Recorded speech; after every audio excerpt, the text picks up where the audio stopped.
بسم اللہ الرحمن الرحیم۔ السلام علیکم دوستو، آج واقعہ لے کر آئے ہیں کہ جب رسول اللہ صلی اللہ علیہ وآلہ وسلم نے اپنی امت کے لیے رو رو کر دعائیں مانگی کہ میرے اللہ میری امت کو بخش دے، تو اللہ تعالیٰ نے کس طرح اپنے پیارے حبیب صلی اللہ علیہ وآلہ وسلم کو سمجھانے کے لیے کون سے پرندے کو بھیجا کہ کس طرح ہمارے نبی صلی اللہ علیہ وآلہ وسلم کے دل کو راحت آ جائے، ان کو سکون آ جائے کہ اللہ تعالیٰ انہیں راضی فرما دیں گے۔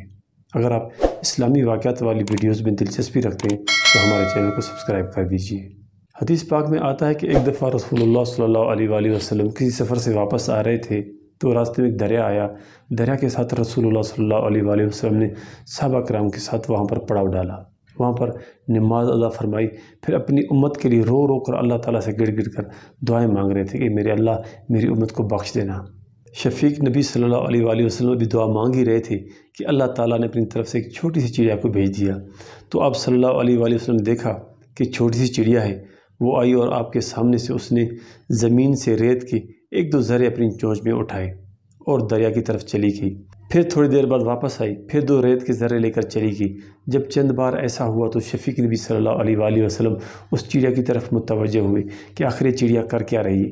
اتنے میں جبریل الامین علیہ السلام تشریف لائے اور آ کر عرض کیا کہ اے اللہ کے رسول صلی اللہ علیہ وآلہ وسلم، اللہ تعالیٰ نے آپ کی دعا کو مجسم کر کے آپ کے سامنے دکھا دیا۔ تو آپ صلی اللہ علیہ وسلم نے پوچھا کہ کیسے؟ تو جبریل علیہ السلام نے عرض کیا کہ اللہ تعالیٰ آپ کو بتلانا چاہتے ہیں کہ اے میرے حبیب، آپ کی امت کے گناہ اس چڑیا کی چونچ کے چند ذروں کے مانند ہیں اور میری رحمت کا دریا اس بہتے ہوئے پانی کے مانند ہے۔ جس طرح چند ذرے پانی میں جا کر گرتے ہیں اور پتہ ہی نہیں چلتا ہے کہ کہاں چلے گئے، آپ دعا مانگتے ہیں قیامت کے دن آپ میری رحمت کو دیکھیں گے کہ میں آپ کے امتیوں کے گناہوں کو ایسے صاف کر دوں گا۔ ایک اور واقعہ ہے کہ ایک آدمی نجاست میں لتھڑا ہوا تھا۔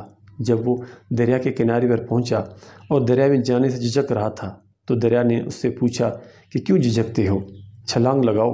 اس نے کہا کہ میں کیسے چھلانگ لگاؤں، میں نجاست سے بھرا ہوا ہوں، میں تیرے اندر آؤں گا تو میری نجاست بھی تیرے پانی میں مل جائے گی۔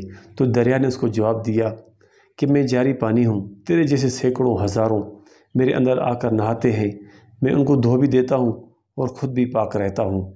اس بات کو سن کر کسی اللہ والے نے کیا خوبی کہا ہے کہ اگر دنیا کا جاری پانی دھو بھی دیتا ہے اور خود بھی پاک رہتا ہے تو اللہ تعالیٰ کے رحمت کے دریا کا کیا ہی پوچھنا ہے، اس کے رحمت کی کیا ہی بات ہے۔ اس رحمت کے دریا کے کنارے پر بیٹھے کہ اپنے رب سے معافی طلب کر کے اس سے بخشش کرا لے، تاکہ قیامت والے دن اس شفیق نبی صلی اللہ علیہ وآلہ وسلم کے سامنے جو ہمارے لیے رو رو کر گڑ گڑا کر اللہ تعالیٰ سے معافیاں مانگتے تھے کہ یا اللہ میری امت، اس کے سامنے سرخرو رہے، اس کے سامنے رسوا ہونے سے بچ جائے۔